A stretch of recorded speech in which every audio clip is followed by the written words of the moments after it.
2019తో పోలిస్తే ఈ ఎన్నికల్లో బీజేపీకి సీట్లు తగ్గాయి. మనం చాలాసార్లు మాట్లాడుకున్నాం. 2014లో 282, 2019లో 303 సీట్లు వస్తే ఈసారి 63 సీట్లు తగ్గి 240కి పడిపోయినాయి.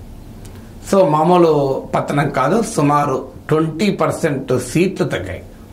అఫ్ కోర్స్ ఓట్లు మాత్రం లెస్ దెన్ 1% తగ్గింది. ఆల్ ఇండియా ఎవరేజ్ నా దేశం మొత్తం మీద తీసుకుంటే బీజేపీ ఓటింగ్ 0.7% తగ్గింది. కానీ సీట్లు మాత్రం 20% తగ్గాయి. 63 సీట్లు తగ్గాయి. సో తగ్గడమే కాదు, బీజేపీకి తగ్గిన ప్లేసెస్ కూడా చాలా ఇంపార్టెంట్. నెంబరే కాదు, ఈ బీజేపీకి 2014లోను 2019లోను తిరుగులేని అధికారాన్ని ఇచ్చిన ప్రాంతాలు నార్త్ అండ్ వెస్ట్. అక్కడ కూడా తగ్గాయి. నార్త్ ఇండియాలో యూపీలో తగ్గాయి, హిందీ స్టేట్స్లో కూడా తగ్గాయి. యూపీ, రాజస్థాన్, హర్యానా లాంటి స్టేట్స్లో తగ్గాయి. అసలు బీజేపీకి తిరుగులేని స్ట్రాంగ్ హోల్డ్ అయిన గుజరాత్లో కూడా ఒక సీటు పడిపోయింది. మీకు రాజస్థాన్లోనైతే లాస్ట్ 2 ఎలక్షన్లు 2014 అండ్ 2019లో బీజేపీ 25 సీట్లు గెలుచుకుంది. ఆఖరికి 2018లో 2018లో అసెంబ్లీ ఎలక్షన్స్లో ఓడిపోయి కాంగ్రెస్ అధికారంలోకి వచ్చిన 2019 లోక్సభ ఎలక్షన్లో మొత్తం 25 గెలుచుకున్నారు. అలాంటి స్టేట్లు ఈసారి 11 సీట్లు కోల్పోయారు. సో ఇలా తమ ట్రెడిషనల్ కర్ణాటకలో లాస్ట్ టైం 26 సీట్స్ గెలుచుకుంటే ఈసారి భారీగా ఓడిపోయారు. సో ఇలా బీజేపీ తన స్ట్రాంగ్ హోల్డ్స్ లో ఓడిపోయారు. బెంగాల్లో 18 సీట్ల నుంచి 12 సీట్లకు తగ్గిపోయారు.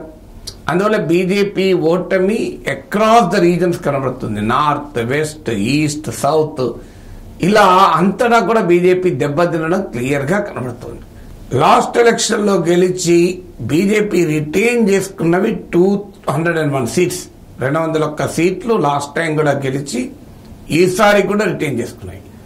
ఇందులో 139 సీట్స్ లో బీజేపీ మెజారిటీ తగ్గింది. అంటే సీట్లు గెలుచుకున్నది కానీ మెజారిటీ తగ్గింది. మీకు అంటే నియర్లీ 70% ఆఫ్ రిటైన్ సీట్స్, అంటే 2019లో గెలిచి 2024లో కూడా నిలుపుకున్న సీట్లలో 70% సీట్లలో బీజేపీ మెజారిటీ పడిపోయింది.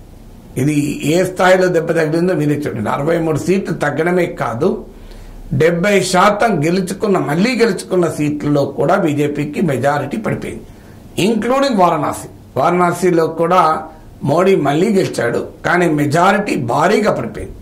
4,79,000 నుంచి 1,52,000 పడిపోయింది. 1/3 పడిపోయింది. అంటే వారణాసిలోనే పడిపోయింది, మోడీకే మెజారిటీ పడిపోయిందంటే ఇక మిగతా వాళ్ళకి ఏ స్థాయిలో పడిపోతుందో మరి లెక్కలు తీయండి. అయితే ఈ ట్రెండ్ బీజేపీకి మాత్రమే పరిమితమా అంటే కాదు, నిజమే. మొత్తం మీద పార్లమెంట్లో 543 సీట్లుంటే మీకు కాంగ్రెస్ పార్టీ పరిస్థితి కూడా అదే. కాంగ్రెస్ పార్టీ కూడా 32 సీట్లు మళ్లీ గెలిచింది. అందులో కూడా 17 సీట్స్ లో మెజారిటీ తగ్గింది. అంటే నియర్లీ 50% సీట్లో మెజారిటీ తగ్గింది. డిఎంకే 18 సీట్స్ మళ్లీ గెలుచుకుంటే అందులో 17లో మెజారిటీ తగ్గింది. అందువల్ల బీజేపీ అనొచ్చు మాకే కాదు ఇలా మెజారిటీ తగ్గడం అనేది మళ్లీ గెలుచుకున్న సీట్లు కాంగ్రెస్ కు డిఎంకే కూడా ఉన్నదని. కానీ ఇక్కడ తేడా ఏంటంటే కాంగ్రెస్ సీట్లు రెట్టింపాయి, బీజేపీ సీట్లేమో 20% తగ్గినాయి. కాంగ్రెస్ పార్టీ ఏమో మళ్లీ గెలుచుకున్న సీట్లో 50% వాళ్ళ మెజార్టీ తగ్గింది. బీజేపీ మళ్లీ గెలుచుకున్న సీట్లో 70% మెజార్టీ తగ్గింది. అందువల్ల ఓవరాల్ గా సీట్లు పెరిగిన పార్టీలతో మనం కంపేర్ చేయలేం.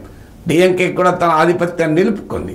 బీజేపీకి సీట్లు తగ్గడమే కాదు, అంటే గతంలో గెలిచిన సీట్లు ఓడిపోవడమే కాదు, గతంలో గెలిచిన సీట్లు మళ్లీ గెలిచినా కూడా అక్కడ మెజార్టీ తగ్గింది, ఇంక్లూడింగ్ ప్రైమ్ మినిస్టర్ సీట్లో కూడా.